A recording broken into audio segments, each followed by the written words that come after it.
Вот прошло 20 лет, как один миг. Из этих 20 лет только первые 5 лет было всего лишь 6 украинских лисвестов.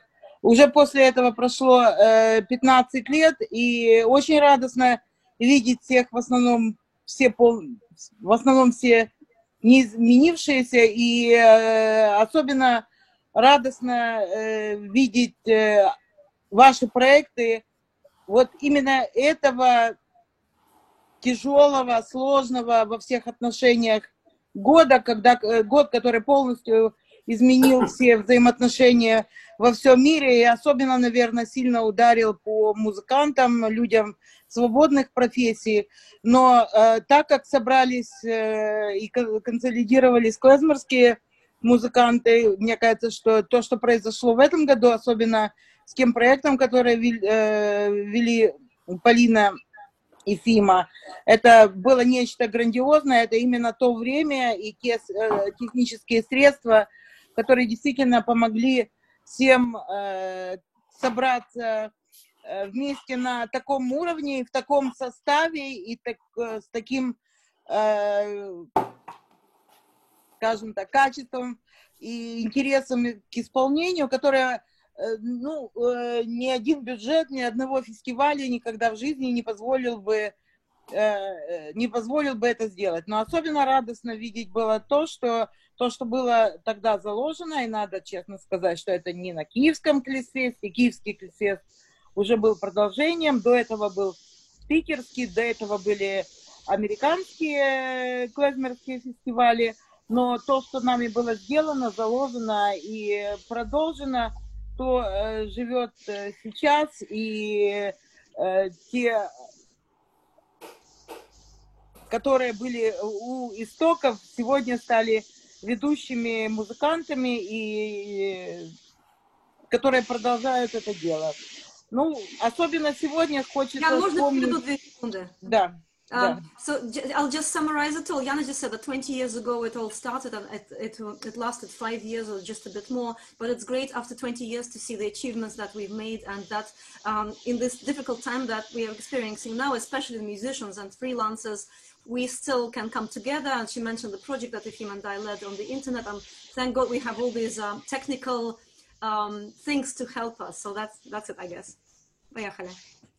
И особенно сегодня хочется вспомнить, кто был с нами тогда и кого сегодня, к сожалению, уже рядом с нами нет. Жизнь и время неумолимо, но то, что они успели передать, и то, что вы успели взять от них, то, я думаю, будет жить и продолжаться еще долго-долго-долго. Поэтому особо сегодня хочется вспомнить и Адриану Купер, и Аркадия Хуновича Гендлера, и Исаака Жарницкого, и Юрия Шильмана, и Мишу Крупникова, всех, кто тогда искренне, любя, принимал участие, и кто, наверное, являются нашими заступниками уже в другом мире. Поэтому, кто готов, тихо, давайте просто их тихонечко помянем всех. We have a moment of silence for those who have left us, but who have affected us through these years. Вот. Особо хочется отметить те достижения, семейные достижения, у кого изменился к лучшему семейный статус за это время, у кого появилось следующее поколение. Вот, в частности, у нас появилось, да, кто женился, кто вышел замуж, кто продолжает свой... Кто может быть дедушкой, бабушкой, кто продолжает путь по жизни в расширенном составе своих семей и передает любовь к этой музыке следующему поколению. Ян, я просто кратко, это уже сейчас пишу в чат. Да. I'm putting short translations into chat so we can do Russian speaking. Thank you. Okay, Lauren and Merlin, I'm briefly translating whichever way I can in the chat.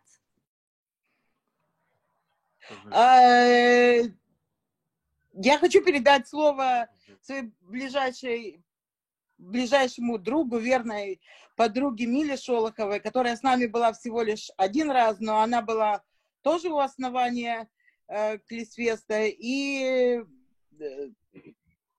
Мила, скажи нам, пожалуйста, пару слов того конца океана. Я хочу сказать, что это действительно было замечательное время. И я действительно участвовала только один раз, и мы с Яной и с Милой Брагинской вместе работали над организацией этого фестиваля. Я немножко преподавала идиш, и была в группе, административной группе фестиваля, и это было золотое время. И ощущение такое, несмотря на то, что я была там только один раз, что я никогда не покидала этот круг. И все эти годы я была вместе с вами, и я уехала в Америку в 2001 году, но я продолжала быть как бы в кругу этих интересов, и музыка звучала вокруг меня. Вот, что бы я ни делала, и где бы я ни работала. И это действительно очень тесный эмоциональный контакт, и который очень много значил для меня по жизни. Вот. И я познакомилась с замечательными музыкантами, и несмотря на расстояние и время, мы все равно вместе. Вот. Я действительно благодарна этому содружеству. Это ничем нельзя заменить, это ни с чем несравнимое содружество людей. А я знаю, о чем я говорю, потому что я работала с разными людьми и в разных группах. Здесь есть свой характер, он никогда не уйдет. Спасибо большое. Спасибо, Милочка. Можно мне еще пару слов сказать? Я, прошу прощения, выпустила. Особенно сегодня хочется вспомнить идейного вдохновителя, нашего основного спонсора первого Клисфеста и всех последующих, Мартина Горовица. Это его идея была распространить этот опыт еще, кроме Санкт-Петербурга, на Украину, и я думаю, что мы будем ему всегда благодарны.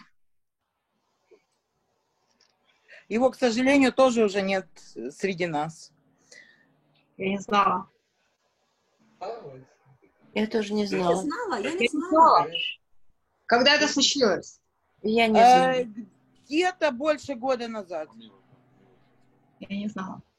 Я работала с ним немного. Когда я приехала в работа была у него в его фонде. Это Jewish Community Development Fund. Да, к сожалению, его тоже сегодня уже с нами нет. И, давайте помнить и идти дальше. Да, светлая память. Светлая память. Очень хотелось бы услышать представителей Харькова. Боря еще хочет. Да. Друзья, прежде чем передать слово представителям Харькова, я хочу напомнить, все мы знаем, что в этом году, несмотря на коронавирусную инфекцию, был большой праздник у всего прогрессивного человечества города Харькова. Это юбилей нашего друга Геннадия Фомина. Я думаю, все поздравляли, но мы все ожидали, что это будет большой форум не только в интернет-пространстве, но наяву. Я надеюсь, что все-таки, когда границы между странами и городами откроют, мы это дело хорошо отметим. А пока, дорогой Геночка, прежде чем передать Харькову слово, лыхаем твое здоровье. Лыхаем. Нас слышно? Слышно, нет? Слышно. Да, тут Привет, такое... Всем привет огромный. Это было... Яна, подожди секундочку. Простите, ребята, Лорину нужно отпустить. Стоп, ты... Да, конечно. I have to go, but it's really wonderful to see everyone in one place. It's a bit of a shock. Здорово, такой шок видеть вас всех, и здорово все видеть все вместе. And I look forward to seeing you Lashana Haba B'Kiev. Okay. Надеюсь, в Киеве когда-нибудь еще увидимся. Thanks, Lauren. Скажи ему его слова, да Богу в уши. Your words to God's ears, she says. All right. Bye. See you. Bye, Lauren. See you. Яночка, давай, извини. Да что там? На самом деле это было прекрасное время, наверное, наилучшее, когда мы впитывали самые истоки клезмерской музыки, как раз от вас, от шепердов. Вот. И хотелось бы сказать, что я очень благодарен и Яне, и Боре, и всем клезфестовцам, которые брали участие в этих фестивалях, за семью, которая появилась, отдельная клезмерская семья, наше братство. Реально мы понимаем, что мы одна семья, и в любой момент каждый из нас может сорваться для помощи другому, и это прекрасно. Спасибо вам всем. Геночка, а ты благодари свою маму, что она тебя в музыкальную школу отвела. Папу. Яна, это стадия Гена умный. Ребят, Мерлин тоже, поскольку у нас тут русскоязычная тусовка, Мерлин что-то хотел, может быть, сказать и попрощаться. Мерлин, are you there? Okay. We can't hear you for some reason. Your microphone is not on. Why don't you come here? Your microphone is on. Сейчас, минутку. Он тоже скажет, наверное, и тоже выключится, чтобы нам уже легче было.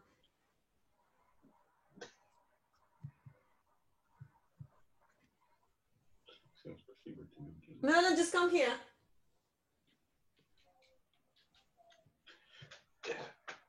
Merlin.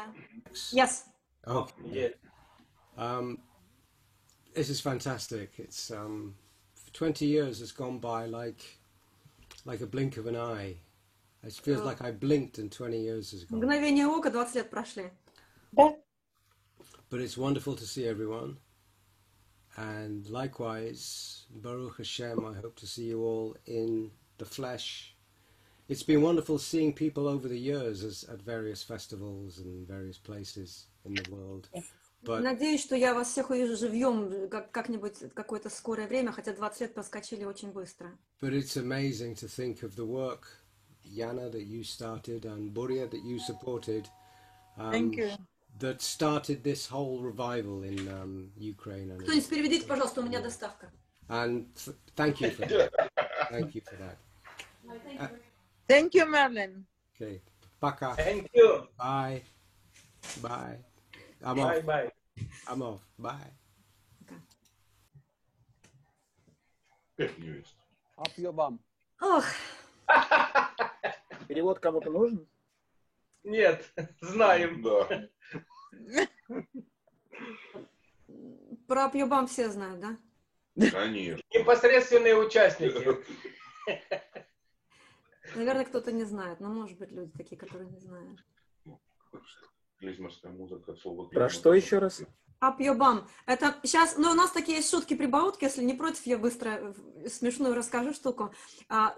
Ребята наши спросили Мерлина, на каком-то из класс-фестов, ну, пили все же всегда. Говорит, ну, что у вас там говорят? Мерлин говорит, апьёбам. И это неправильно, говорит, bottoms up, то есть поднять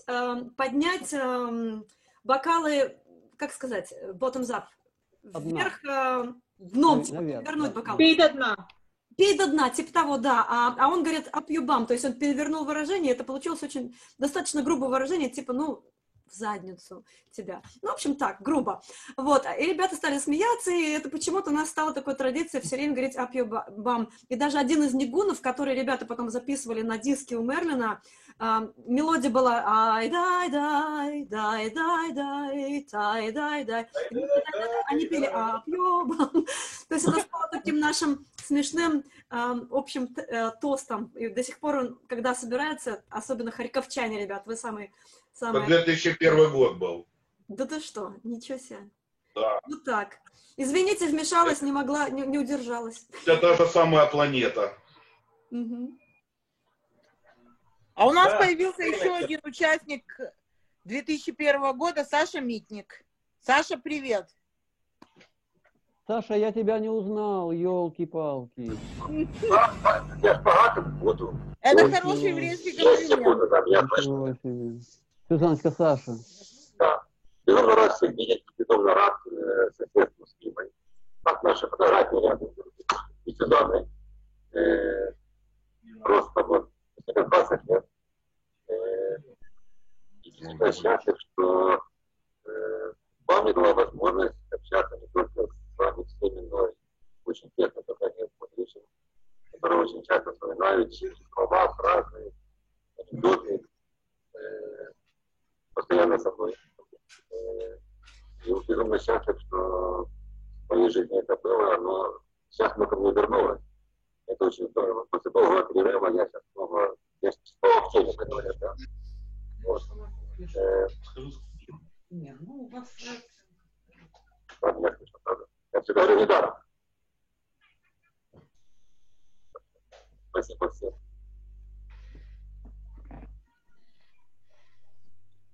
Ну что, может быть, время перейти к участникам 2001. У нас есть два знаменитых участника 2001-го. Тимур и Маша Якубович. Яна, Генка так и ничего не сказал. Генка так ничего не сказал. А, Генка не сказал. Верните ему слово. Гене слово! Гене слово! Гена! Ну тогда Ген. Ребят, я там шлю какие-то фотографии, вот скриншоты такие наши время от времени. Не знаю, получится ли всех ухватить. Уже всех не ухватили, но хотя бы частично. Если кто-то против появления на фейсбуках открытых, дайте знать, потому что парочку фоток надо бы все-таки выставить, да, в мир, в широкий, Ян. Надо. Поэтому прячьте лица, если не хотите быть на фотографиях. Окей? Генчик, ты включись. Я сейчас тебя включу, давай. Нет, у тебя выключен микрофон, Ген.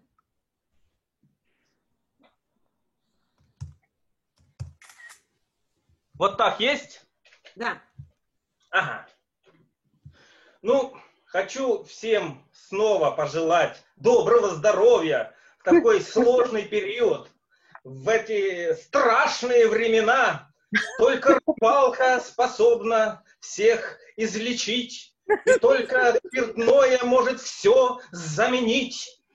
Вот, собственно, радость, она присутствует в каждой моей клетке сейчас.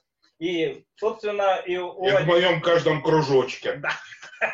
Вот за вас, ребята, вы прекрасные, вы действительно наша точка отсчета, действительно точка отсчета нашего понимания существования на этой планете. Для меня клезмер это так сейчас.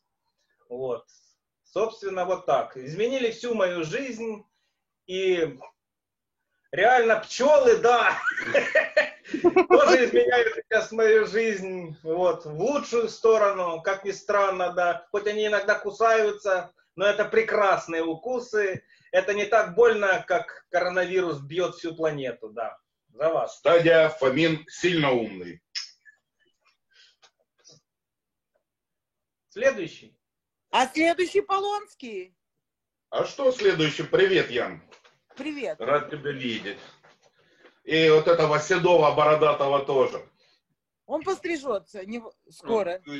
На лысо, как я, навсегда? Нет, на лысо вряд ли, но у нас просто парикмахер в отпуске.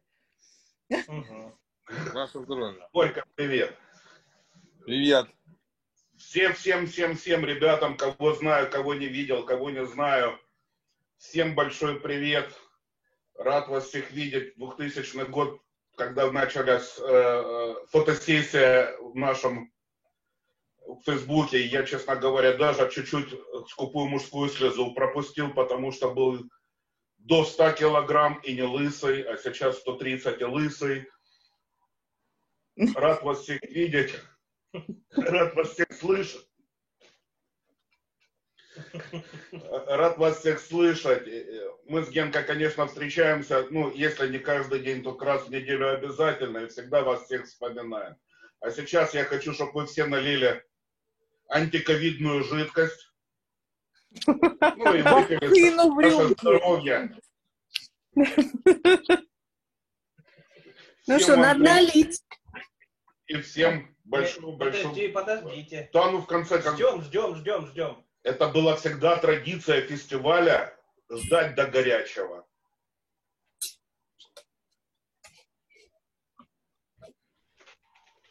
Пока расскажу страшную историю, как на одном из фестивалей, одному из участников фестиваля, его приковали к железной стене и не били почки, а ему пилили руку пилили, страшно, он так орал. Он спрашивает, за что же вы мне пилите руку? А он говорит, за задержку тары. Яна, мы не изменились, мы просто стали старше. И это хорошо. Да, я до сих пор вспоминаю, Фомин мне до сих пор ставит в упрек, когда я предложил, вернее, ответил на вопрос, откуда пошла клизмерская музыка, с какого слова.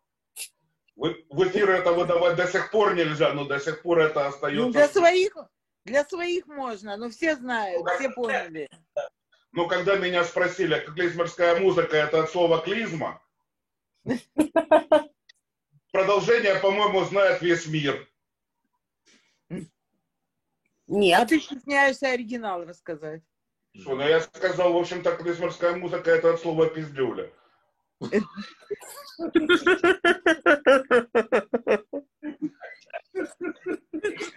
понял, дядя. А поскольку я страшный всех, он ушел сразу. Он еще так прихихикнул. Пожалуйста, а клизмерская музыка от слова клизма? Тут Валера побагровел и говорит, нет, клизмерская музыка от слова пиздюля. Ты меня понял, дядя?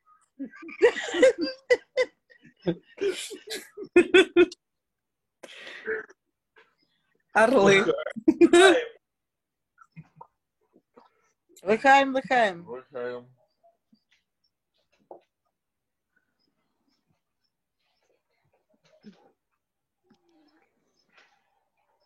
Ну что, теперь можно переходить к 2001 году? Да, это мы.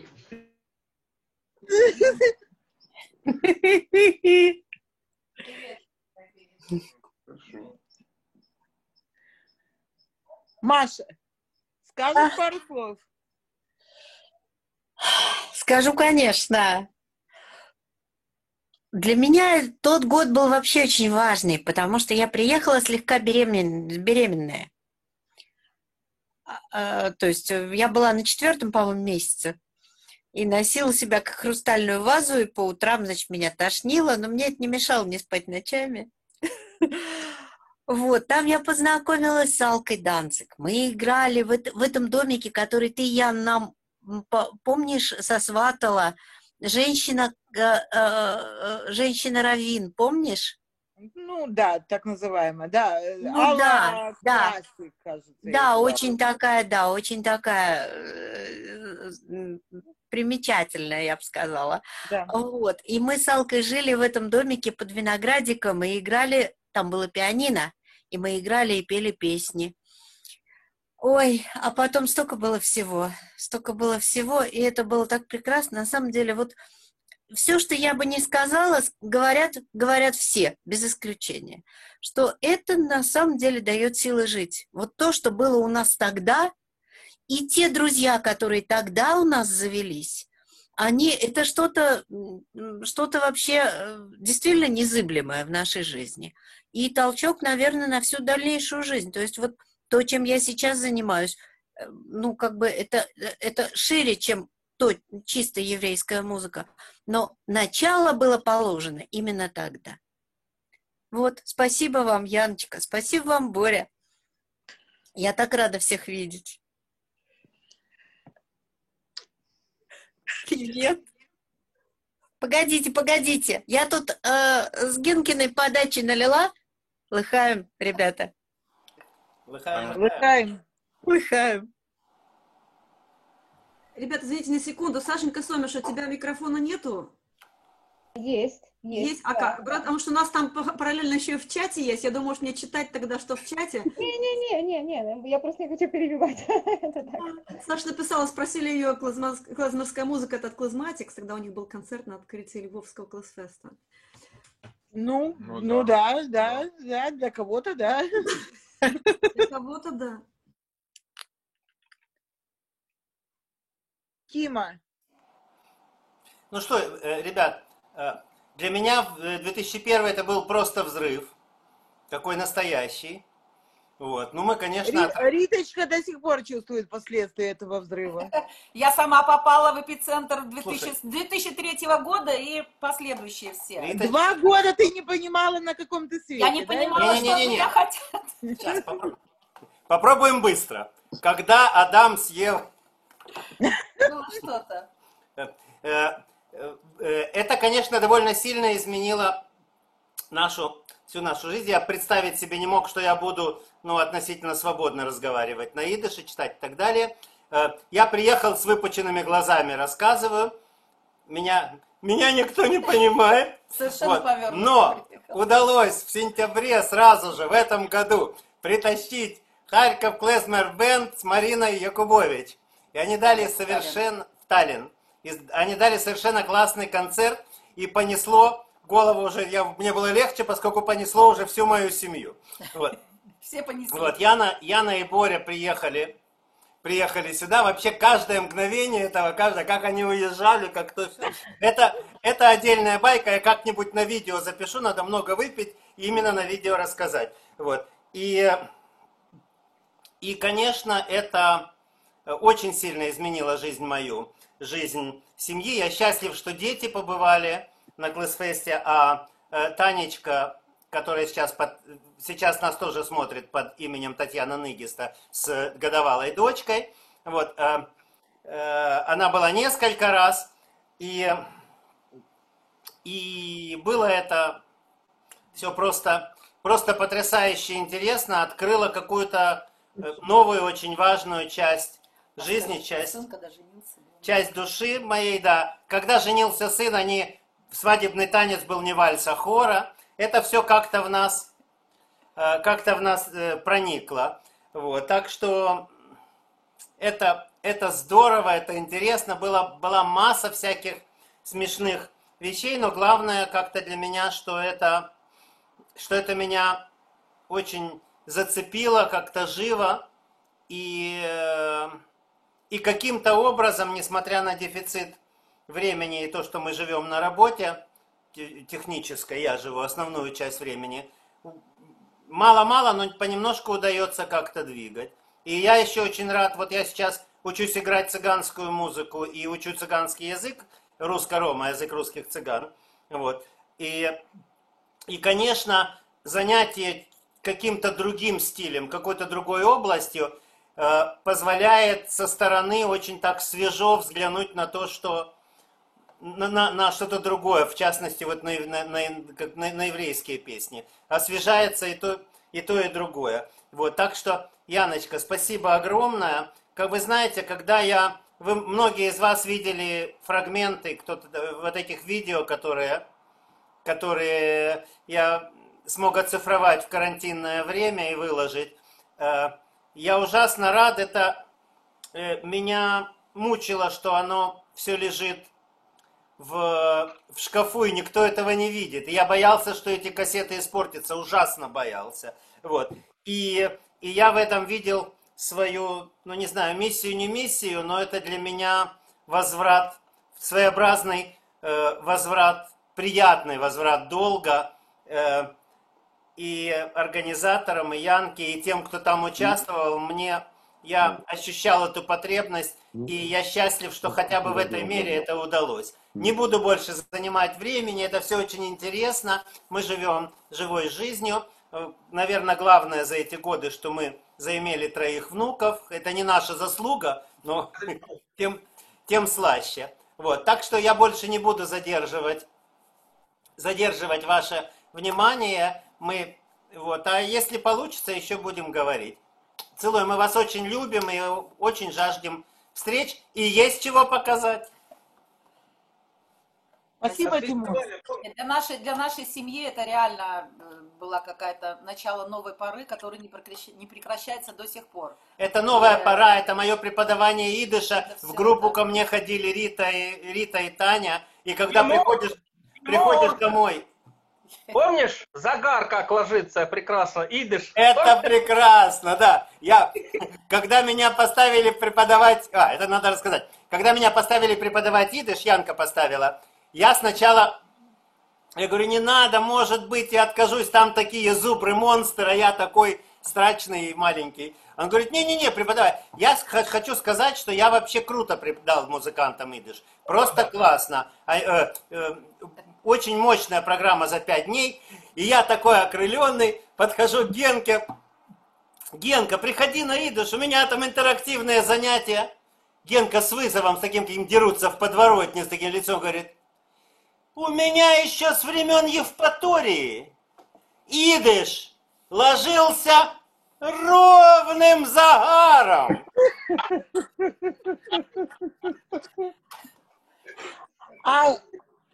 Так классно, интерактивно и продуктивно у тебя получалось только благодаря тому, что Риточка носила за тобой на каждое занятие все необходимые материалы. Если бы не Риточка, я бы не родился.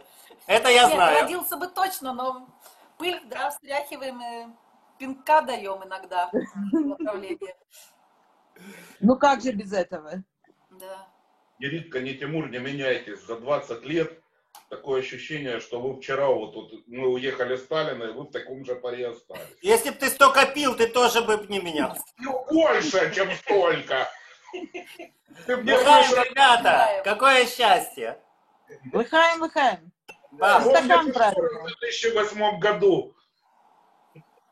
А, кстати говоря, у нас есть еще одна участница с 2001 года, которой я хотела бы дать слово, Алина Лерман.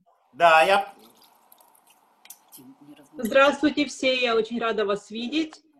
Я уже 16 лет живу в Бруклине, в Нью-Йорке. Вот.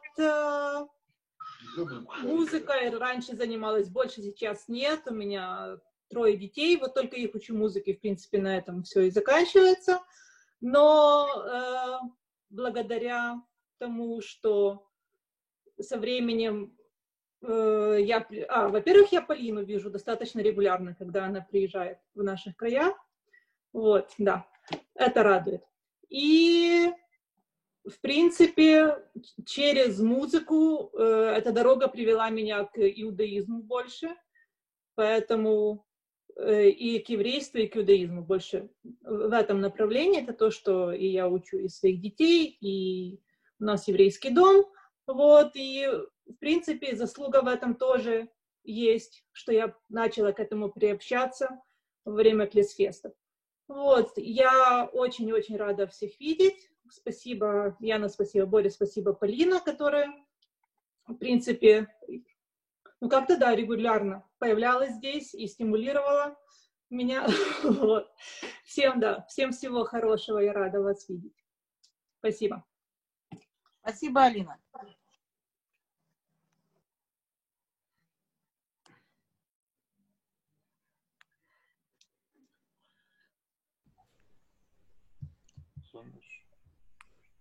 Ребят, Женя.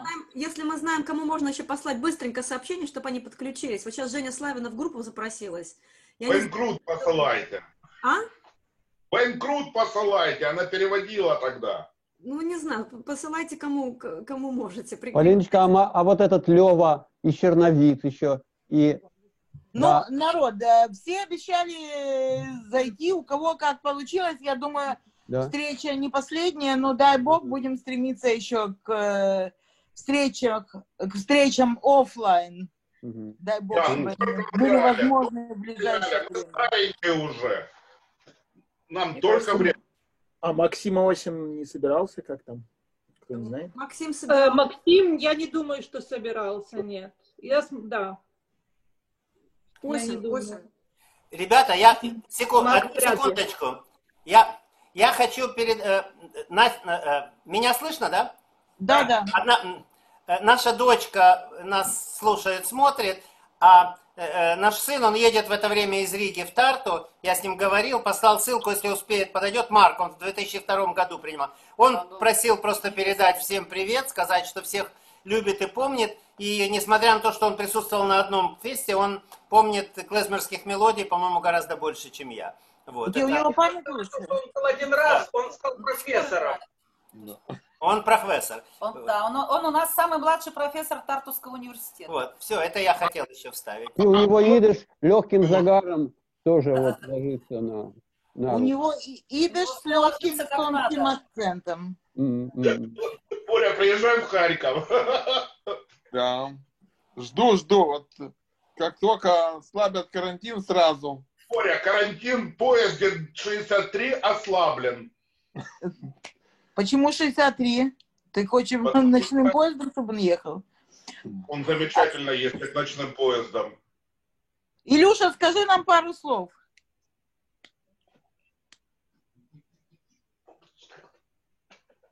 Уже не идем, то есть мы уже не идем хронологически, да? Ну, ага. Хорошо. Тяжело. Давайте, я бы начал с благодарности, видимо, лично Яне, хотя вот этот вопрос надо прояснить. Вот Яна, в этом моем рассказе, байке, будет сейчас вопрос заодно. Значит, байка — это о том, как я вообще попал на Клисфесты. А попал я следующим образом. Я отдыхал в Крыму, и мне подруга рассказала, что вот есть такой Клисфест в Киеве, он типа начинается вчера или завтра. И я в этот момент про клезмер знал примерно одну кассету группы New Orleans Klezmer All Stars и больше ничего. Но было интересно, занимался я в основном балканской музыкой, как умел тогда. И я приехал и свалился на голову Яне в смысле, что вот здравствуйте, вы меня не звали, но я хотел бы к вам ходить на занятия. Типа, вот у меня есть где пожить в Киеве, как дурак мотался, значит, с одного конца Киева, с лесного массива на Пущеводицу обратно каждый день, хотя у меня была палатка, можно было догадаться ее там поставить. Илюша, там половина таких, которых не звали. Но... Да, и вот я до сих пор очень благодарен, что меня Яна не послала в этом разговоре, а сказала, что да, пожалуйста, вот если как бы на бюджет фестиваля это никак не повлияет, то ради бога, ходи, слушай занятия там и так далее. Потому что, понятно, что с этого все началось и как-то не кончается, только больше и больше. И да, и вопрос, как Яне пришло в голову мне не сказать, нет, мы вас не знаем, для меня до сих пор открытый, конечно. Это первое, что я хотел сказать. Большое спасибо. И, так сказать, мне очень, конечно, интересно до сих пор, Яна, как это выглядело со стороны. Лучше у меня. Вот, ты знаешь, я, честно говоря, не помню детали. Я сейчас вспоминаю, что да, я, кажется, не послала. Да, это точно, это факт, да. Вот, а потом еще выяснился интересный факт, что ты был преподавателем в Бауманке у моего двоюродного брата. Обалдеть. Потом. Это не повлияло. Ты об этом помнишь? Волохатое чудовище! Что ты говоришь, Гена, еще раз? Я говорю, извиняюсь, что перебил. Ты хотел, чтобы мы сказали, как это выглядело со стороны. Это да. Рыжее волохатое чудовище! Хорошо, это первое, что я хотел сказать. Вот. Второе, что я, конечно, ужасно рад всех видеть. И мне очень приятно, что многих из здесь присутствующих я вижу чаще, чем раз в 20 лет, потому что мы до сих пор что-то вместе делаем. А про кого-то, может быть, мы вместе что-то не делаем, но все равно я знаю, я пользуюсь, например, да, тем, что люди делали. Вот, например, Мила, с которым мы не знакомы. Человек, который приложил руку к появлению серии дисков, которые издает вместе с ИПРИ Академия Вернадского. Правильно ведь? Если мне память не изменяет. Вот диски из восковых роликов архива Береговского. Насколько я понимаю, первый диск издавался чуть ли не под редакцией Милы непосредственно. Правильно? Да, все правильно. Вот. И я, например, лично Милу не знаю, но за как бы эти диски регулярно приезжаю в Киев покупать, с ними работаю, использую эти материалы, когда преподаю. Ну, уже не только первый диск, там уже вот сколько там, томов 8 вышло. Понятно, что их сейчас уже другие люди издают, но поэтому, например, очень было грустно вот вся эта история с библиотекой его, мы за ней тут следили, переживали. Как бы я вот как бы не чувствую здесь, что это какой-то чужой человек, а вот переживаю как за члена, как правильно сказал Гена, нашей семьи клезмерской в данном случае. Вот, большое спасибо, Мила, и надеюсь, что все будет хорошо. Что еще раз? Не отказываюсь ни в коем случае от своих слов. Да, и надеюсь, что, в общем... Спасибо большое. Здорово, я даже не знала. Вот. Да, и третье, что... Ну и, собственно, третье и последнее, чтобы не занимать долго эфир, я хотел сказать, что вот эта образовательная история, которая начала Яна, ее надо продолжать. Это мое глубочайшее убеждение.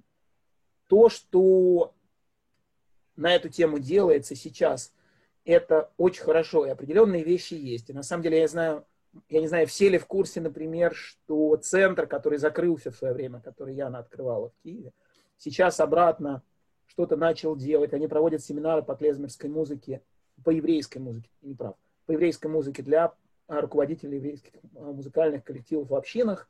Там 2 раза уже у них был этот семинар, и Саша Сомиш на 2-м из них преподавала, например.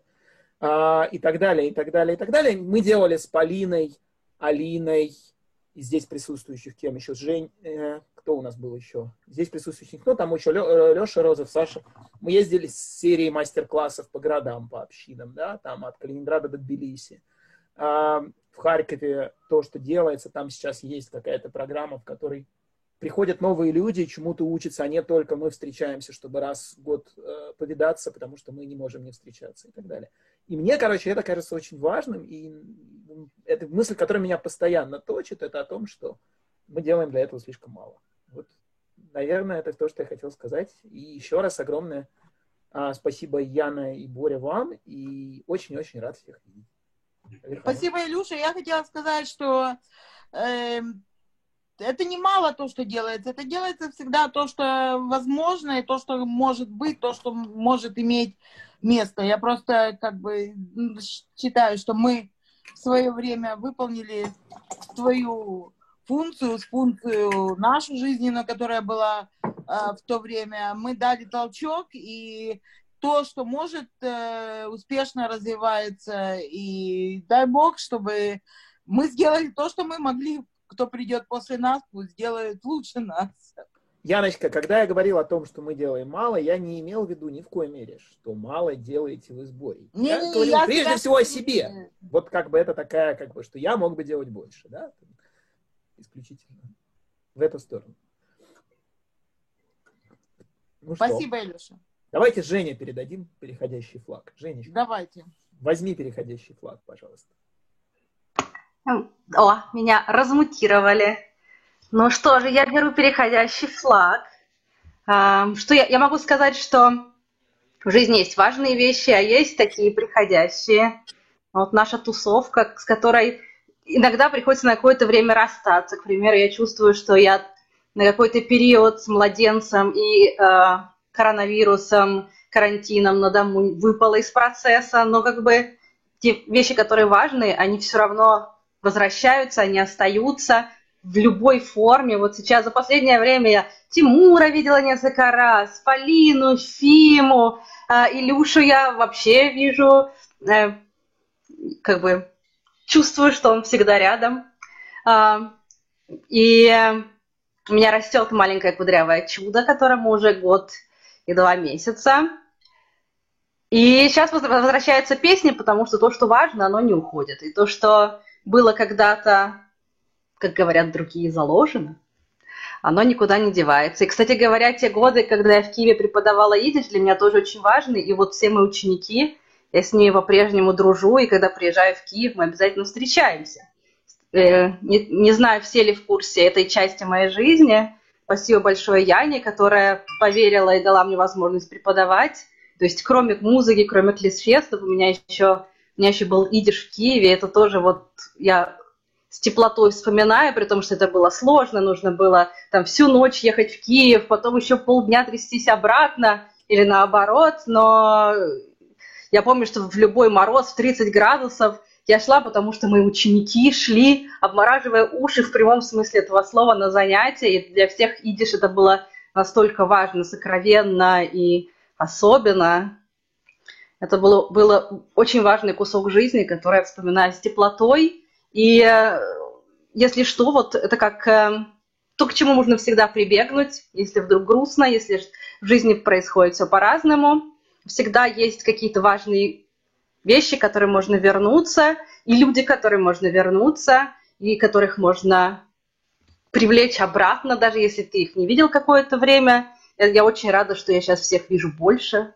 Спасибо Зуму. Я не буду говорить коронавирусу, но Зуму так точно спасибо.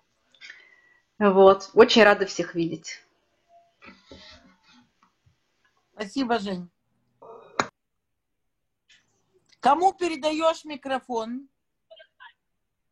Опа. Добрый вечер.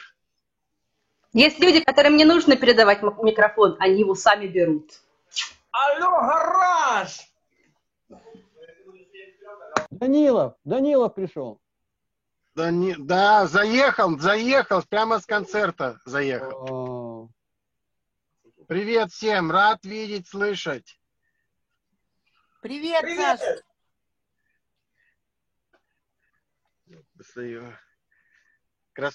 Красавцы наши. Ты тоже хорош. Я уже дедушка, мне положено. А ты что, ты ж дедушка давно, Саш? Ну, чувак, уже 11 месяцев дедушка. Это знаю. Работаю дедушкой. Молодец. Блин, классно, по 50 грамм бы сейчас выпить. А так? Спасибо.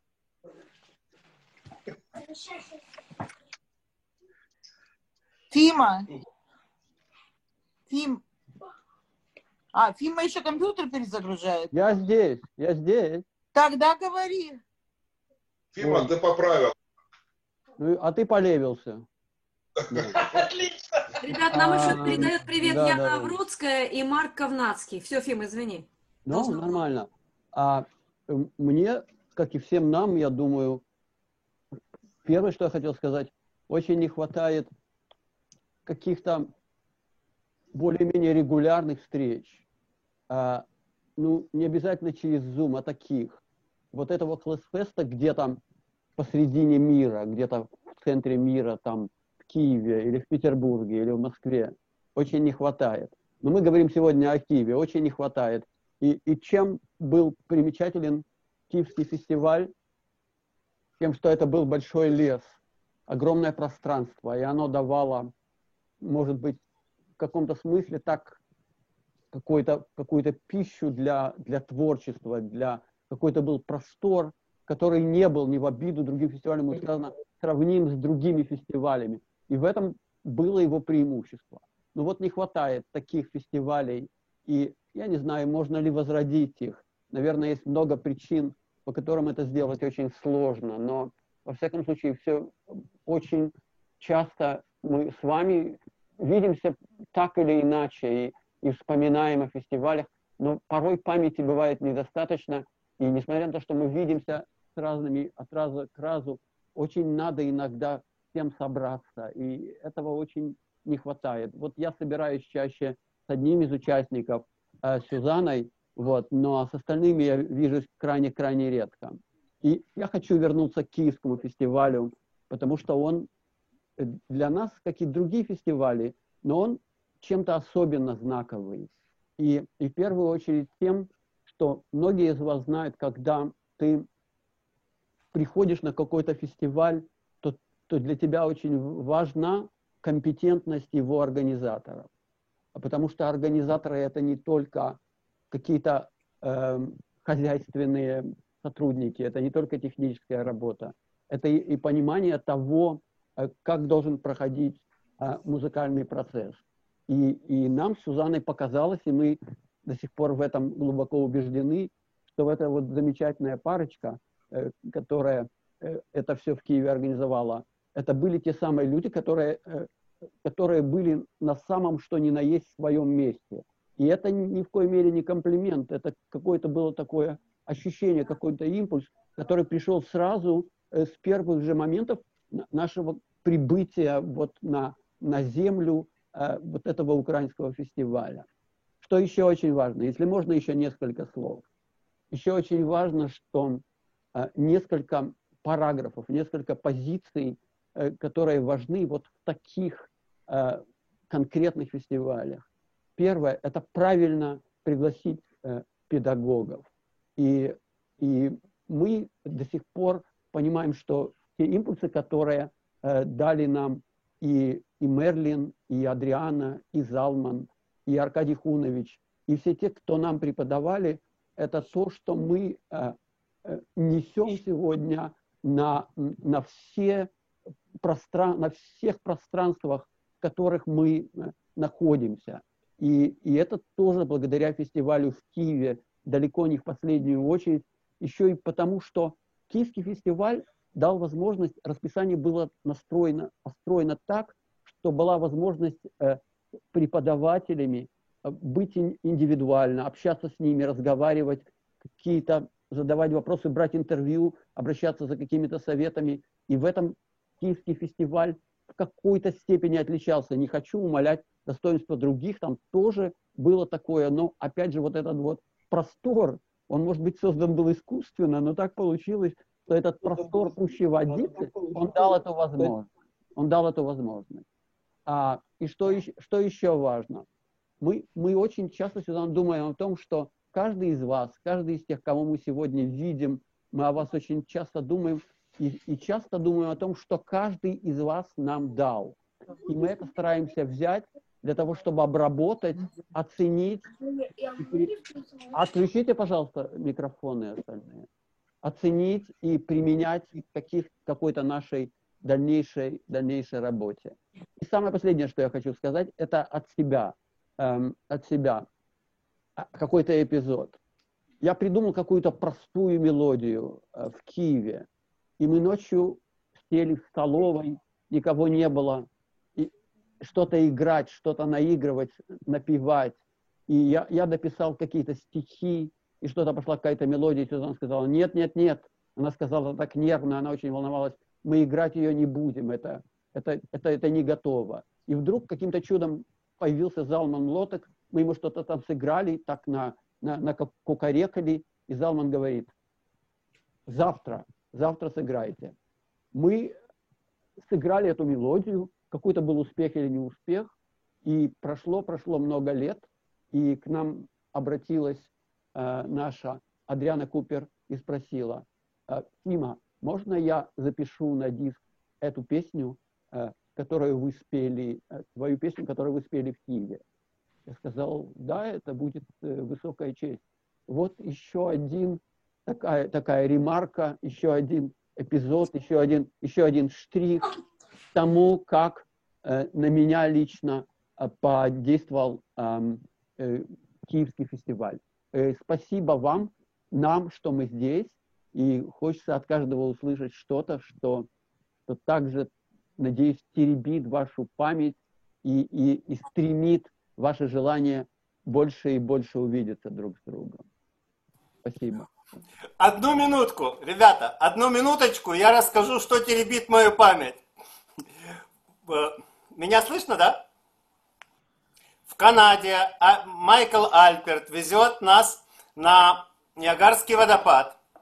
После этого он говорит: ты видишь, какая здесь природа красивая, как хорошо. А когда я бываю в Петербурге, я очень люблю публику, организаторов, но то, что там это в больнице у морга, меня это так угнетает, что мы останавливаемся там, вот рядом морг. Ну, действительно, те, кто был в Питере, знают, что там общежитие медицинских работников, а рядом морг, и мы идем музыку играть, там люди со скорбными лицами. Вот. Говорит: а я люблю эту природу. Я говорю, Майкл, тебе в Киеве нужно побывать. Ну, не знаю, Майкл говорит, что-то Яна меня не зовет. Я говорю, думаю, обязательно позовет. Ты не представляешь, там в Пуще Водице, рядом природа. И вообще мы находимся в пансионате для глухих и никому не мешаем. Тимур, морг не трогай, это святое. Вот, это он катался потом по траве и пытался тем, кто говорит только по-русски, не понимает по-английски, это пересказать, сам хохотал, не мог договорить до конца. Вот, это осталось. Все, это вся байка, которую я хотел сказать. Да. Сузанна просит слово там активно. А можно я, поскольку мы переехали в Молдову, и я имею в виду, что только что Фима говорила, и поскольку мы сидим... Сузанна, очень тихо слышно, очень тихо слышно. А так лучше? Так.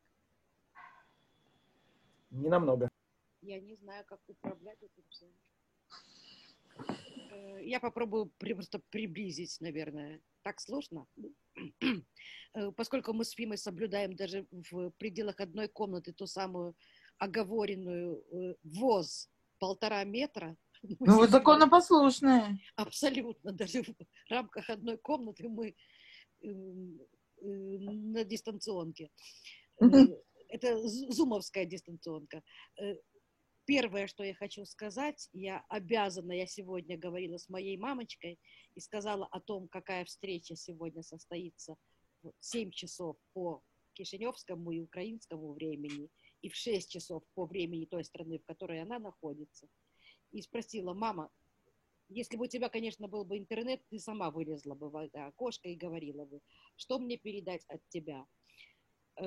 Я должна признать, что мама очень часто вспоминает свой приезд на Киевский Клесфест.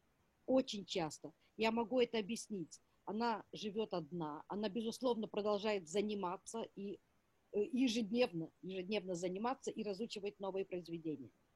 И когда она начинает уходить головой в историю своих гастрольных разных выступлений, работы в оркестре, преподавания и так далее, вдруг она говорит: а помнишь, мы были в Киеве, и что это было?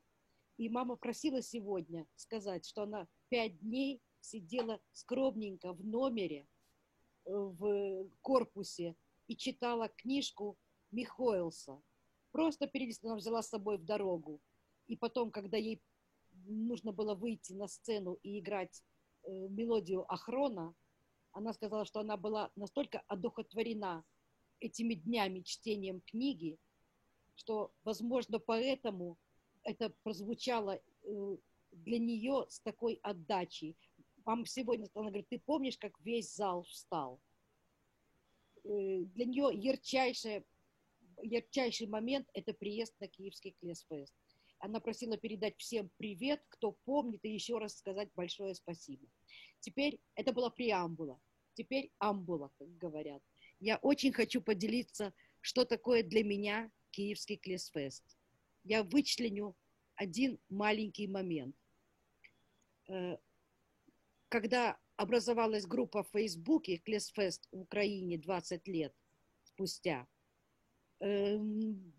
начали выкладывать разные видео, фотографии и так далее, и так далее. И на мое счастье, там был фрагмент одного видео, где поздней ночью, уже под начинающуюся грозу, Стас Райко вдруг запел один нигун, который я услышала впервые в жизни. Я его сейчас напою. Простите мне, у меня диапазон 5 нот, но я попытаюсь его изобразить.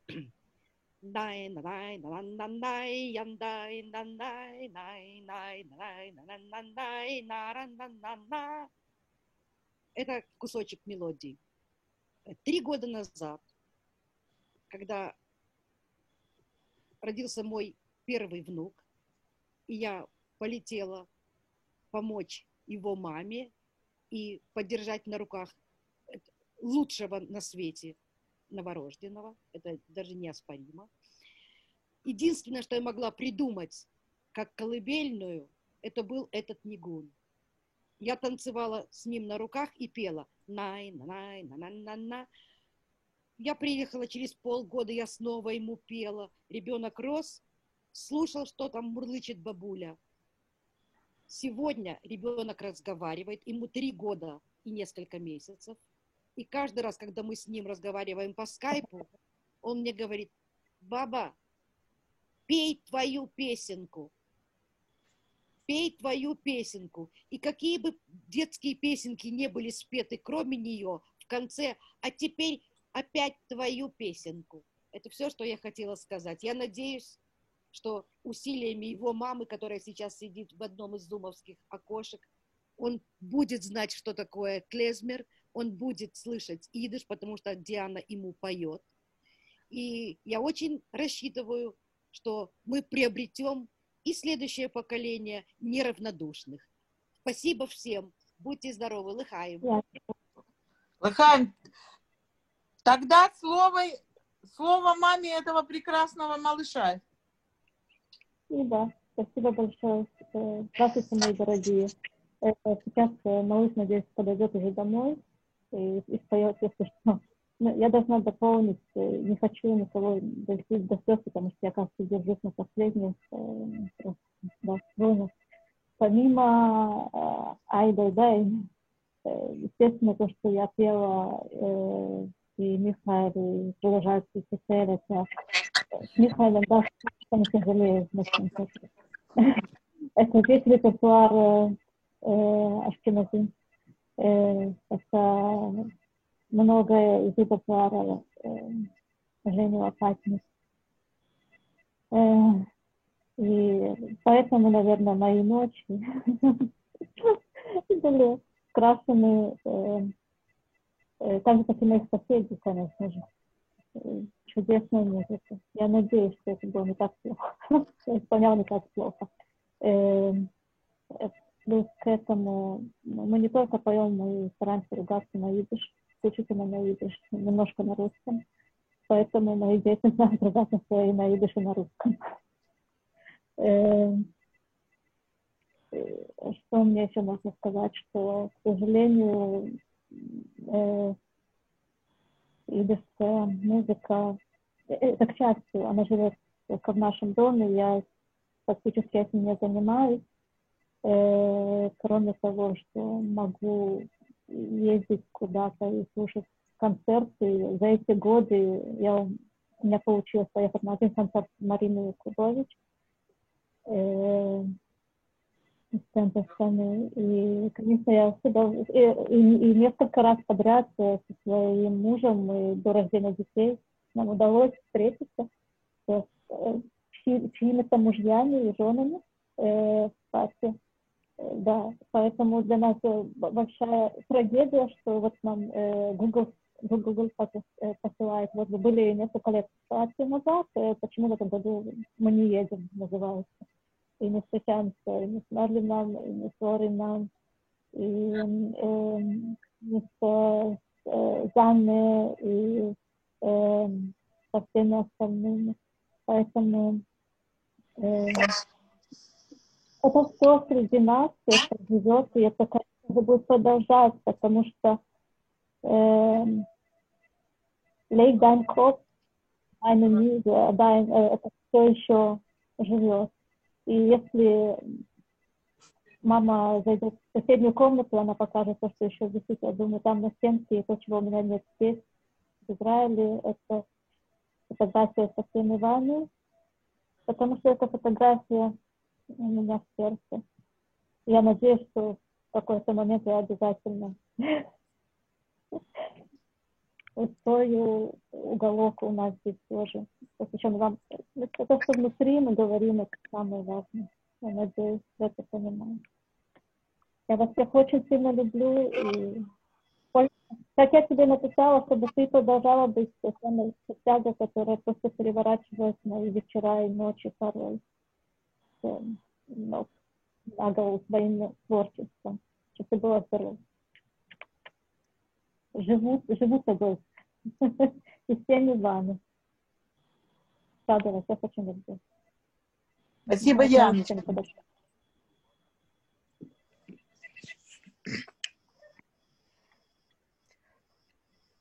Что нам сегодня скажет самая яркая представительница украинской и дышистской сцены? Город Львов. Яночка, дорогая, после ваших слов я тут вообще дар речи потеряю. Я такая же пугливая и стеснительная, и огромное вам спасибо, что всю эту пугливость и застенчивость терпели, не гнали, и рядом с вами мне было и с Борей, и со всеми, кто здесь, и кого, к сожалению, сегодня нет уже совсем, или нет по более хорошим причинам. Благодаря этому мне удалось как-то вот пригреться в этом прекрасном мире. И вообще то, что в столице моей любимой родины, моей любимой Украины, такой рассадник, такая стахановская кузница кадров благодаря вам образовалась, это бесценно. И вирус, который вы распространили, он, конечно, никакими вакцинами с ним не побороться, он будет распространяться, расти и расти, я в этом просто не сомневаюсь. И я, насколько смогу, буду прилагать к этому все усилия, а вы, главное, будьте здоровы, и спасибо вам огромное за все, что вы сделали. Это другая жизнь, другой мир, это счастье. Обнимаю крепко. Яна, извини, я хочу заметить, что в Киеве стахановская кузница, а в Харькове стакановская кузница. Это нужно помнить. Я бы вклинилась на секундочку. Слышно меня? Ау. Да. Здравствуйте всем. Таня Фишель на связи, бывшая, со своей годовалой, значит, рыженькой. Я несколько лет подряд приезжала на Клэсфест. Официальной участницей была только один раз. Чудом каким-то мы с Дианкой попали преподавать детям идыш. Сейчас даже не верится, что это когда-то вообще было. Приехали две такие, все время ссылались на иврит. Какой идыш вообще, ни в одном глазу. А потом сами приехали преподавать.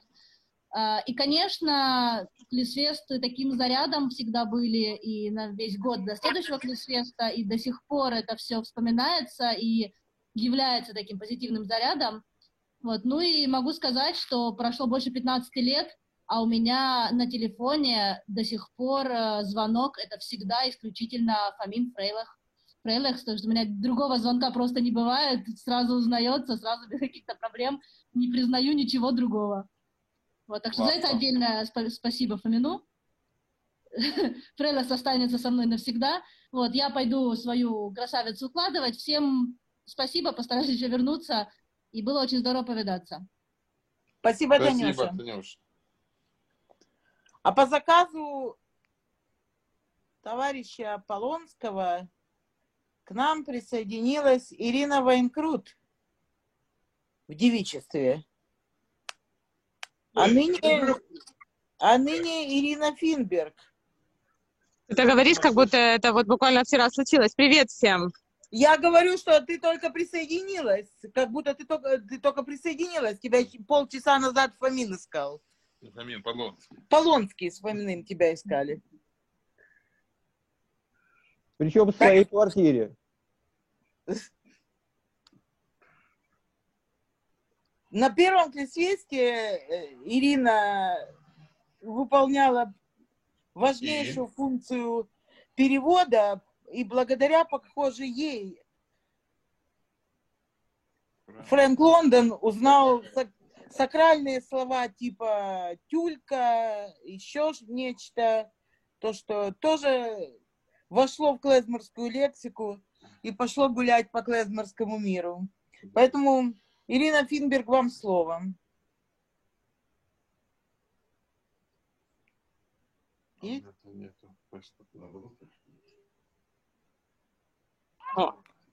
Алло. Алло, кто-нибудь меня слышит? Я тут просто... О, гуд, хорошо. Тебя все слышат. Хорошо. Я практически на большую часть тех, кто сегодня в этом звонке, подписана в той или иной социальной сети, поэтому у меня нет ощущения, что столько лет прошло с последнего Клэсфеста. Вот вообще. Я практически... Ни у кого, ну, наверное. Я пыталась недавно вспомнить, когда вот зашла речь о том, что будет вот этот зум-звонок, что это же вот буквально, ну, хорошо, 10 лет назад, ну, максимум. Потом посчитала и поняла, что нет, никаких не 10 лет. Спасибо вам всем, что вы стали такой большой частью моей жизни. Я не говорю все еще на идыш. моя мама все еще знает гораздо больше меня. Но я с таким удовольствием слушаю какие-то ваши концерты и какие-то выступления, на которые вы даете ссылки. И очень-очень прошу вот этого не оставлять, пожалуйста. Для таких немузыкальных, как я, это очень ценно. Вот. Ну, собственно, вот так. С музыкой я, походу, никак не связана. Вот. Но благодаря этим группам и всяким разным людям из этой группы я практически все еще часть Клисфеста. Спасибо. Спасибо. Спасибо. Вам спасибо. Спасибо.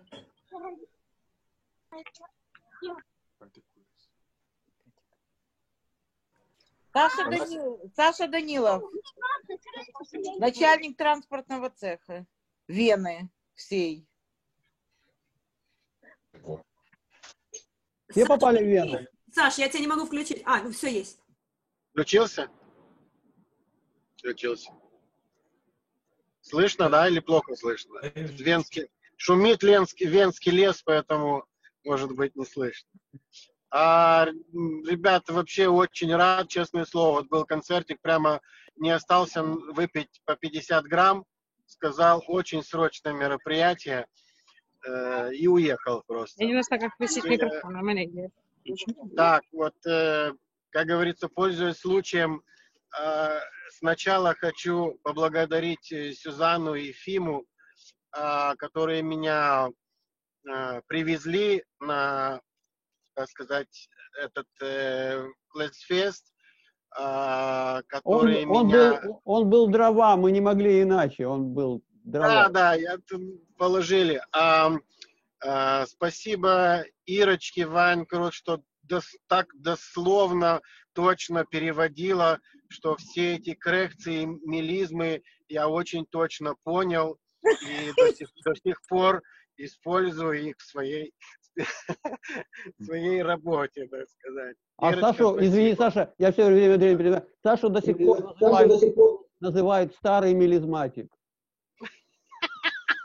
Лучше пусть так, чем по-другому. Очень рад, что у меня очень много знакомых, друзей, коллег, музыкантов появилось после знакомства на этом фестивале. И сейчас мою жизнь большинство занимает еврейская музыка. Я с удовольствием занимаюсь, преподаю и продвигаю дальше. Так что я очень счастлив, что когда-то это начиналось в Киеве. То есть это началось в Питере первый раз, но основательно, поскольку Ирочка правильно переводила, доступно, я считаю началом именно город Киев. Пуща водиця. Олечка, вас обнимаю, Яночка, обнимаю. Шикардосно все было организовано. Сколько фестивалей было. Всегда привожу пример того, как надо организовывать фестиваль. Спасибо, Саш. Спасибо, Оказывается, в Вене теперь благодаря Киевскому Клисфесту и твоей связи между Киевским Клисфестом и Вене, в Вене звучат не только венские вальсы, но и клезморские нигуны. Я бы сказал так, что особо радует то, что в Вене есть большой клезмер-оркестр, в котором чуть больше 50 человек. И особенно очень приятно, что 90% членов этого оркестра австрийцы, немцы, которые играют еврейскую музыку.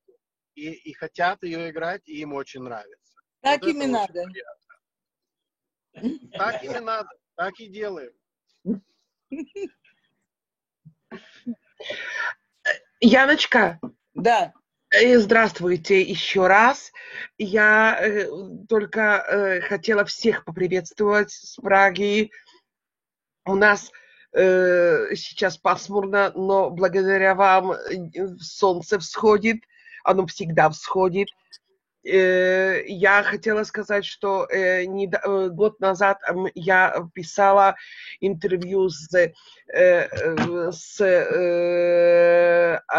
правнучкой особы, которая помогала, и Леош Яначек, и она даже не могла поверить, что капелла, группа, которую заложил ее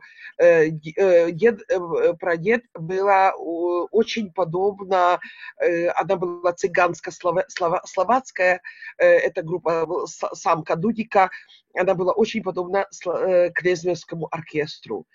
И когда они это услышали, они были совершенно в шоке, потому что это то очень мало, что звучит в словацком радио, на словацком радио, что звучит в чешском радио. Я очень рада, что благодаря Клезфесту мне удалось пробить то, что клезмер мог звучать. И как на чешском радио он звучит не только на фестивалях, он звучит со сцены, но звучит хороший клезмер. Это то, что нас учила Адриана, то, что учила нас Полина. Это то, что делает совершенную основу. Я вам очень благодарна Мире Шолоховой, которая всегда знала, что нужно для этого, чтобы музыкант развивался. И всего вам самого-самого доброго, главное здоровья и зайгезунд. Спасибо, Катя. Спасибо. А вот Маша Якубович хотела что-то сказать. Прям вот я читаю на ее лице.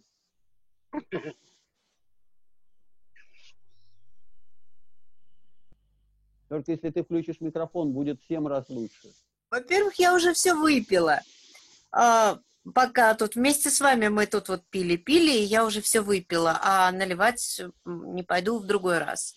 А во-вторых, ой, я ведь даже вот и не знаю, вот даже я не знаю, что вот еще добавить, вот правда не знаю. Ну, вот масса прекрасных воспоминаний. Одно из самых светлых воспоминаний о том Клезфесте в Евпатории, у меня сейчас сидит на 2-м этаже. Вот. Как-то вот, ведь у меня после этого был большой перерыв. Ну, не сразу после этого, а через годик. То есть у меня родился ребенок, я села в Ташкенте было очень сложно с поездками, то есть страну закрывали, было очень дорого выехать, был дорогой интернет, был немыслимо вообще все это было. И у меня был большой перерыв до 2008 года, когда я вырвалась таки в Москву. И вот тут уже потихонечку понеслось. А люди-то все те же, а люди-то все вот оттуда, из начала 2000-х, дорогие родные мои. И, в общем, они меня приняли, несмотря на этот перерыв, и приняли, и дали следующий толчок. И то, что я сейчас вот делаю, это вот результат того, что когда-то было в начале 2000-х. И, в общем, сижу тут, растекаюсь лужей совершенно от умиления, от памяти, от воспоминаний, от этих наших бесконечных ночных бдений, от этих наших сейшенов, от того, как мы с Алкой пели попсу Абривала Дермаман и дедушке. В общем, у дедушек в носу щипало. Это дорогого стоит. Это все дорогого стоит. Из этого складывается человек. Вот мне кажется, что я сложилась в очень большой степени из того времени. Ну и, в общем, вот все по сути. Вот. Спасибо, Маш.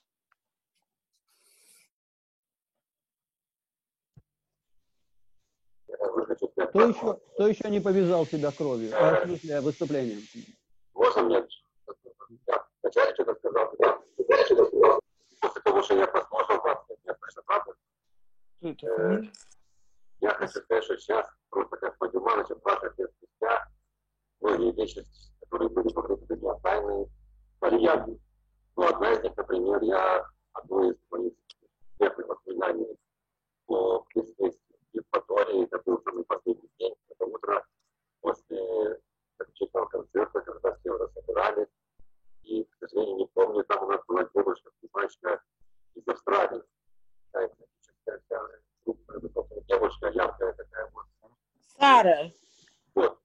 с Глебом, с другом, значит, выйти в коридор гостиницы, встретили ее, утро было хмурым у всех, после, как бы, праздника, как это обычно бывает, и увидев ее подавленное состояние, я сказал одну из ее английских слов, которых я знаю, я спросил, она захотела мне просто замечательно, она ответила, что теперь я понимаю, что как бы виновник торжества, которое научила, которая принесла это слово в Австралии.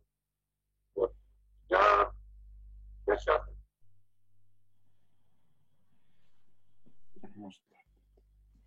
Еще раз хочу сказать всем спасибо. Я безумно рад был посетить всех. Я очень надеюсь, что наше вот такое вот онлайн общение перейдет в следующий фестиваль, на котором мы все увидимся и покажем, что мы можем.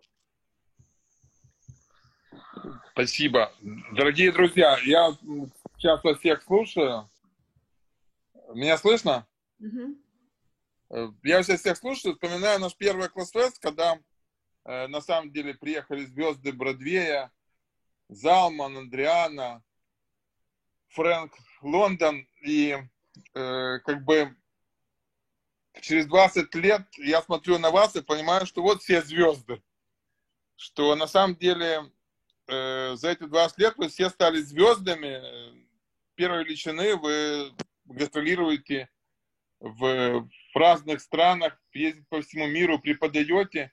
И это очень важно, потому что, как сказал много лет тому назад Мартин Горовиц, с которым мы общались еще по другим еврейским проектам, он сказал, что тогда уже шла речь о том, что в наших странах, в странах СНГ, в России, в Украине, Беларуси, Молдавии, ну и еврейство уже было частью угасающее. Он говорил, что мы должны возрождать, что наша задача возрождать еврейскую жизнь, еврейскую культуру.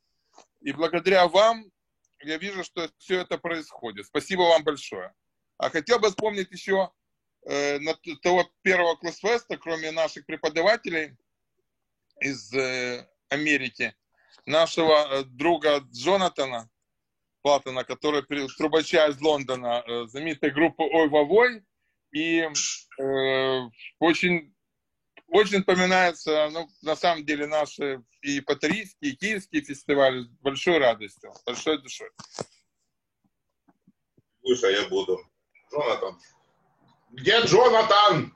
А если бы Гена не пил, тоже бы стал звездой. Между прочим, Джонатан сейчас называет себя Лемес Ловас. Он после ОИВВ организовал собственный проект, а, по-моему, сейчас он живет вообще где-то... Он занимается какими-то посольскими, политическими, какими-то культурными делами и живет сейчас... Где-то на Балканах, в Хорватии. Да, он где-то так вот, он ездит из страны в страну. Причем у него был, кстати, хороший русский. Когда мы первый раз стали с ним говорить, я даже не совсем поняла, не сразу поняла, что он, у него не родной язык. Да. Ой, ребята, заговорили, стали рассказывать про звезд. Я вспоминаю опять приезд Клезмеров и Марины Якубович в Таллин, 2001 год. Я встречаю Рафаэла Бельчикова, он ровесник Куликовской битвы, по-моему, ну, примерно так. И я ему говорю, Рафаэль, вы знаете, приедут Клезмеры, потрясающе. Ой, Тимур, вы знаете, я не приду. Почему, Рафаэль, я вас привезу? Ой, вы знаете, я так не люблю, когда из еврейской музыки делают подмосковные вечера. Я говорю, так это как раз не тот случай. С ними приедет потрясающая, а он такой древний старик, действительно, потрясающая, яркая певица Марина Якубович. Тут он просиял. Это имя мне не надо повторять. Я его помню, у меня с молодости были ее пластинки.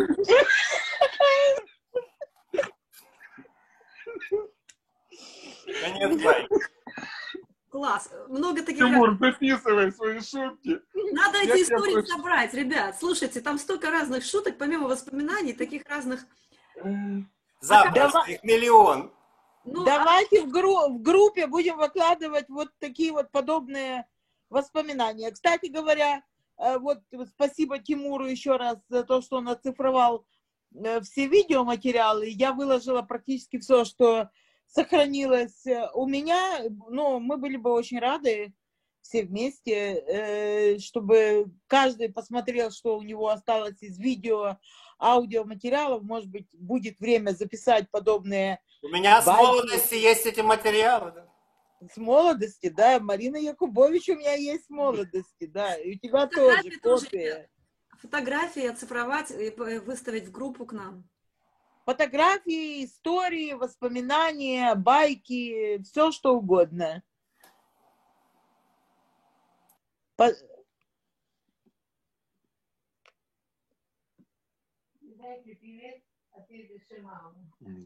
А еще, помните, мы делали в последние, по-моему, в 2004, а потом в 2005 постановке свадьба была же, Яна, да? Сначала свадьба, а потом Пурим-шпиль или наоборот?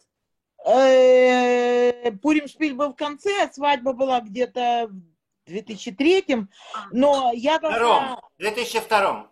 В 2002. Есть видео. Мы даже с Тимуром в семейных отношениях побывали. Мы были родителями жениха, по-моему. Да. Это не повод для знакомства, Поль. Еще у меня все эти годы, все свои работы, где я была в разных офисах, я возила за собой все материалы Крисфестов, и, в принципе, очень многое сохранилось. Оно у нас находится дома, но оно еще ждет своего времени для того, чтобы добрались руки и все это разобрать. Поэтому, если вы обратили внимание, то в материалах Тимура практически там, ну, кажется, не было материалов с Крисфестов, с гала-концертов, да, или мало. Или последние годы там не оцифрованы. Поэтому доберутся руки, еще оцифруем 2005 Доберутся, сделаем. Доберешься до Киева, я тебе дам кассеты, и мы все сделаем. Слушайте, вообще, честно говоря, если я могу выступить от англоговорящей... Видите, у меня тут два моих мужика сегодня посетили. Значит, имеется какая-то связь. Да, очень много есть наших ребят, которые за границей живут, англоязычные, которые сегодня к нам не присоединились, поскольку мы объявили это как русскоязычная встреча. Вот, а между прочим, воспоминания, впечатления о наших именно классфестах, не лондонские, не какой-то еще, а именно вот украинские классфесты, просто потрясающие. Тот же Альперт, те же самые, по-моему, Джефф был в Киеве, в Варшаве? Джеффа не было, Альперта тоже не было. Альперта не было у нас никогда. Был Джошуа. Джошуа Горвиц. Марлен Мернер очень, я помню, вспоминала. Я помню, мы уже потом в Москву ездили, она все, Киев. Поскольку это, по-моему, первый раз было для нее приезд вот такой вот на нашу часть земли. Альперт, мне кажется, Альперт должен был быть на круизе. Альперт был по крайней мере, он планировался на круиз. А это никак не связано с... Я к чему? Может быть, нам как-то организовать встречу, чтобы мы еще и с ними каким-то образом... Да, давайте, вот для того, чтобы просто им было интересно, не просто посидеть и лыхаем сделать, давайте больше каких-то историй соберем, может быть, у кого-то... Их послушаем, и какие-то фотографии, видеоматериалы, которых у нас нет. Потому что я могу про Мерлина много историй рассказать, но не музыкальных. А давайте сделаем вечер историй. Да, я могу про вас всех много историй рассказать, про нас всех, но не музыкальных. Все около музыки. Это не же самое интересное. Давайте истории, байки на каждого, я не знаю. Байки, да, байки. Давайте собирать байки на сайте, а потом посмотрим, какую интересную программу можно сделать так, чтобы пригласить еще англоязычных товарищей. Можно и клич кинуть им, чтобы, например, какая-то такая тематическое сборище, чтобы каждый рассказал по одной какой-то интересной истории или по две. А Фрэнк Лондон, он байкер, кстати. Он байкер. Фрэнк Лондону будет чего рассказать тоже. Да. Я могу рассказать много историй. Как я с каждым из вас познакомился и так далее. Славутич-сине. Будем петь Славутич-сине или Славутич-сине или Славутич-сине. Да, да, точно. Я помню, что в баре у моря был только один выбор пива. Вы будете петь Славутич-сине или Славутич-сине? Я помню, что мы с харьковчанами ребятами ходили, и выбор у нас такой был. А еще Яна гениально сделала один раз жест, я просто до сих пор в восторге, с какой-то лекции, мастер-класс или что ли, погода была классная, мы все такие в восторге друг от друга, у нас такие уже дружбы, любви разворачиваются. Я говорю, Яна, а нам захотелось к морю, говорю, Яна, да что на мастер-класс, может, мы мастер-класс на улице проведем, или там какое-то занятие. И она говорит, слушай, да ладно, я была потрясена, что она сказала да. По-моему, мы все пошли на море, и мы на самом деле сидели, разговаривали про музыку, нормальный был разговор, вот, при этом мы и купались, и общались. Мне кажется, это гениальный способ введения людей в тему. Так что, Яна, тебе за это спасибо, и лично тоже. Яна, тебе за это спасибо. Я хорошо помню после первого Классфеста ваши лица и губы музыкантов, особенно кларнетистов, трубачей после ночного сейшена. Это я хорошо помню. А вот про байки ты пропал. Ты просто попал. Зачем? Потому что про тебя есть история, есть. Конкретно мой день рождения. Ладно, тогда я предлагаю надолго не прощаться. Да, вам передает привет Яна мама, она рядом, она многих из вас помнит по киевским классфестам. У нас в гостях, а нам передает большой привет. Майя Григорьевна, огромный привет. Майя Григорьевна, вам привет большой. Всем большой привет. Вот, поэтому мы не говорим сегодня до свидания, мы говорим пока-пока на непродолжительное время и надеемся на очную встречу. Надеемся на очную встречу и собираем байки, а мы уже с Полиной по мере наполнения этих баек назначим следующую дату встречи. Ребят, кто-нибудь против того, чтобы несколько фотографий опубликовать на широкую публику, не просто в группе? Все нормально, можно, да? Я что-нибудь там выпущу. Конечно, да. Со мной публикуйте все, что хотите. И дело в том, что потом могут люди откликнуться именно вот на это, среагировать, что вот, мол, нас не было, и пойдет тоже цепочка каких-то, знаете, взаимодействий. Можно это... Яна, придумай какой-нибудь следующий вот такой шаг. Ну, как Фима сказал, надо раскручивать, надо идти дальше. И как Хорошо. Я сказал, мы пока недостаточно делаем, мы еще что-нибудь сделаем. Какой-то стержень, на что все можно нанизывать будет. Я подумаю обязательно, мы обсудим, а потом выставим в группе идею. Хорошо? Ну, отлично, шикарно. Мне кажется, или Ане Смирницкой так и не дали слово. Да, мы не дали Ане Смирницкой, Аня... Просим прощения, и Аня Смирницкая, скажи нам, пожалуйста, пару слов. Что, я извиняюсь, я не могу полностью подключиться. Меня сейчас слышно? Да, слышно. Я пропустила. Что не дали Ане Смирницкой? Слово. Ничего не дали. Слово? Ну ладно. Я все равно ужасно рада вас всех видеть, хотя я тут вот в деревенской обстановке и в темноте, извиняюсь, меня, наверное, не очень видно. Но я ужасно рада всех видеть. И частично слышать, по крайней мере, довольно большую часть я смогла послушать вас. А меня слышно? Ну и спасибо большое, короче. У меня такое огромное место занимает. Но сейчас я, правда, пою редко, хотя вот выступал с Йозеф Капелье какое-то время. Но веду курс идиш через музыку, через песни. И, в общем, короче, клезмер идиш всегда со мной. Одну секундочку, Псой хочет зайти, мне надо кинуть ему линк быстро, он тоже хочет привет сказать, а я не могу найти линк. Кто может быстро сообразить, кинуть ему на частный PM этот самый, ссылку на Zoom?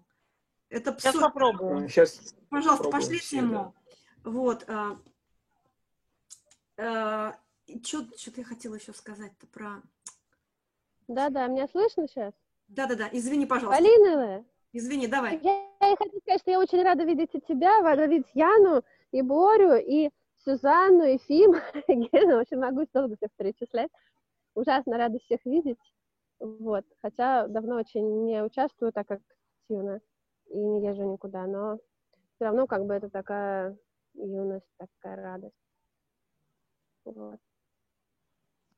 Ну и, конечно, воспоминаний, куча воспоминаний. Ну вот, не знаю, какие-то, которые приходят в голову, это про Аркадия Хуновича Гендлера и вот то, как он общался, как вот, какой он был на Крисфесте.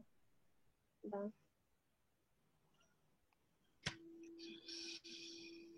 В общем, очень рада. Спасибо вам.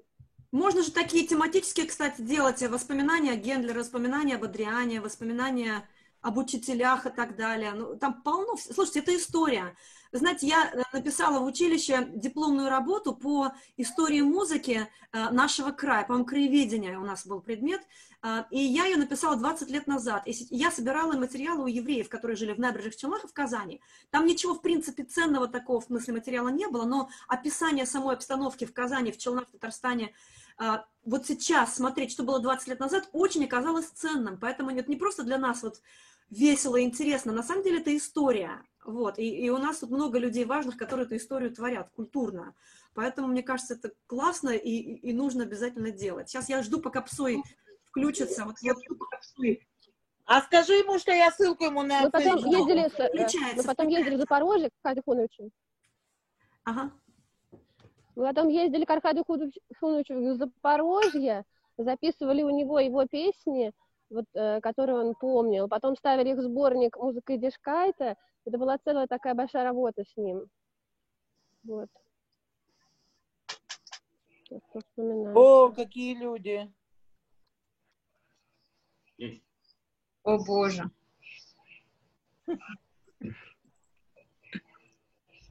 Ну что, свое слово даем, Паш? Привет, привет, привет, дорогие, привет, Мина, привет. Ой.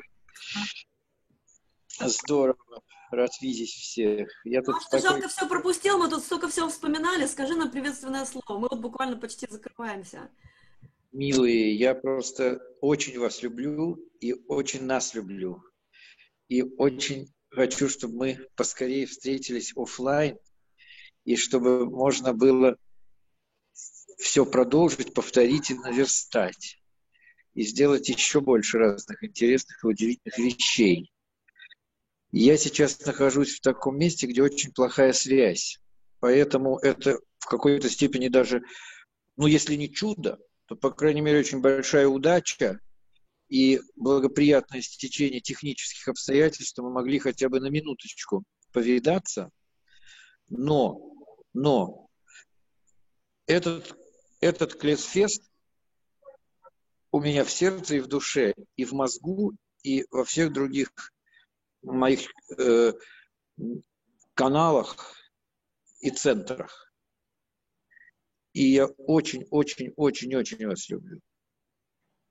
Спасибо. И я даже не знаю, что сказать. Яна, все, кто там, я вижу сейчас Полину, я сейчас видел мельком, потому у меня даже нет возможности сейчас включить полностью весь экран, чтобы всех увидеть, но я мысленно вижу, я понимаю это, и я очень радуюсь, что хотя бы так мы можем, хотя бы так, но у меня вообще, так сказать, только 1 минута выпала мне этой радости, а у вас был, я думаю, целый час, и я завидую белой завистью, но я знаю, что будет еще лучше. Паша, я тебе могу видео выслать. Да, ну видео, конечно. Видео Кому нужно никто видео, не... можете мне писать, что-нибудь придумаем. Видео никто не отменял. Видео никто не отменял. Оно, конечно, видео это всегда оно с нами. Это слава Богу. Это видео будет особенно приятно пересмотреть через 20 лет. Придется матершину только вырезать. Кто там у нас остался? У меня есть предложение, ребят. Давайте каждые 20 лет делать такой... Да, это будет хорошо. Без Вундертон Сванса? Безумный Цванцик, он и каждые 20 лет мы будем делать безумный Цванцик, он у нас мэр.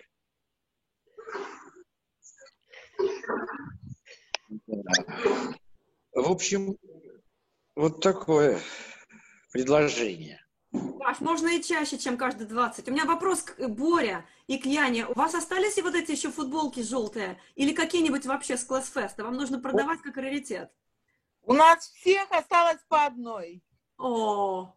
Ну, остались-то. Но остались. Надо будет их новые сделать. Наши дети сегодня впервые увидели эту футболку и говорят, куда ты так празднично оделся? Да, у тебя такая красивая праздничная футболка, куда ты так идешь? Давайте делать каждый год, а каждые 20 лет большой район. Хорошо. А быть не в маразме, а так, пожалуйста. Да. Паша, ты где находишься? В квартире? Я вижу вас, я вижу вас. Я вижу вас. Я думаю, Боря, Яна, до минуты 20 минут я думал, что я нахожусь в штате Массачусетс. Но мне сейчас объяснили, что это Нью-Йорк штат, на самом деле. Не отчаивайся, Паша. Не отчаивайся. Нью-Йорку привет, да, не отчаивайся. Да. А знаменитая нью-йоркская борзая. Где ты сейчас? Ты в Нью-Йорке? Нет, в гостях в Нью-Йорке штате. В гостях в Нью-Йорке штате. Поэтому это за город, поэтому связь такая. Апстейт. Леса и озера апстейта. Ну что, наливаем по последней или как? Приезжаем в Нью-Йорк. Да. Нью-Йорк, да, ну да, вот с тобой мы можем встретиться. И я уверен, что и с кем-то еще из присутствующих, кого я не вижу. Потому что я всех не могу здесь сразу увидеть. Ребят, смотрите, у нас какая международная компания получилась, да, вообще, какой разброс. Смотрите-ка, потрясающе. И главное, до сих пор ощущение, что все связаны, расстояние совершенно имеет значение, правда? Когда был первый присъезд, тогда еще все присылали кассеты, в лучшем случае компакт-диски, бумажные распечатки. Знаете, сколько всего произошло за 20 лет? Но самая оригинальная была Марина Якубович. Когда мы с Милой Шолоховой распаковывали ее заявку, и она прислала кассету кустарным способом где-то записанную, она напевала на магнитофоне домашнем, и она была завернута в прокладку Always. Какой там? Always это было. На ней была приклеена записочка: извините за упаковку, но, как сказано в рекламе, не промокает. А между прочим, это такая интимная подробность. Последний Маринин диск называется Always With You. А Алена здесь? Алена, здесь Алена? Нет. Алены не было. Еще для меня Киевский Клэсфест — это еще сейчас 15-летие нашего сотрудничества с Аленой, которое дало и проект «Русское богатство», и разные другие прекрасные вещи, потому что впервые мы сыграли с ней. Я помню, как Леша Розов. А Леша есть здесь? Леша Розов. Он с Аленой. Мы с Аленой Аренковой делали программу сначала песен на идише советских. И Леша Розов показывал Алене аккорды для советской песни сложные. Я ночью не мог уснуть, я слушал, мы все сидели втроем, мы там в комнате и засыпали. И Леша показывал аккорды и говорил: а вот здесь как ты думаешь, что будет? Она говорит: вот это ты хочешь. Говорит: а вот фиг тебе! Ну там или как-то. И другой показывал, более сложный. И мы потом, с тех пор мы с Аленой работаем, мы с тех пор с ней всегда делаем что-то. И Киевский Клэсфест, он, как бы логично, понятно, я скажу банальность, если скажу, что он много разных творческих альянсов породил. Это можно не говорить, это понятно. Для каждого своего. Но для меня это, в частности, 15 лет проекта «Русского богатства». И я поэтому еще хочу отдельно поздравить Алену. Но ее, правда, здесь нет. Но я передаю. Она здесь Я есть? хочу сказать, что у меня... А, Мила, что? Мила, я вас перебил, кажется. Нет, ничего, я просто думаю, где здесь Алена? Нет, Алены нету. Алены Я не хотел сказать, было. что у меня Алена, сейчас давайте сверстанные... покричим. Алена. Да. У меня сверстаны сейчас, вот у меня на экране, в таких прямоугольничках, по одному участнику, да, в каждом квадратике, и все квадратики, нас 13 человек. Ни в одной строчке нету людей из одной страны. Три строчки, по 4 человека в каждой, да. Вот у меня в первой Полина, я, Сузанна и Ефима, 4 разных страны, ну и так далее. Вот ни в одной строчке нет совпадений. Мы с Сузанной в разных строчках. Да. А как Фима с Сюзанной в разные страны? А вот так, у меня идет Полина, я, Сузанна и Тимур в одной строчке, а Маша Якубович, Мила, Полонский с Геной Ефимов в следующей, а в следующей у нас... фотку послал, там тоже сам, посмотрите. Обалденно. Полин, зафиксируй вот это, скинь этот скриншот, потому что это фантастика. Я кидала штук 30 за время разговора вот сюда в чат. И кое-что выложу на Facebook, И посмотрите. по столбикам то же самое, и по столбцам тоже все в разных странах. И Что по Алену строчкам, туда, что по столбцам. клей туда Алену, пожалуйста. Супер. Да, сейчас я должен прощаться. Мне нужно уезжать отсюда. И я обнимаю всех и очень люблю. Спасибо, Паш. Я думаю, что мы, к сожалению, все уже будем прощаться, но я думаю, что следующая встреча не за горами. Да, слава Богу. Слава Богу. Все футболки целые. У нас все Да. Ты молодец. Полина, огромное спасибо. Спасибо большое. Всем спасибо и до новых реальных встреч. Ну, пока. Я туда... Пока. Митинг. Будьте здоровы. Пока. Пока. Пока.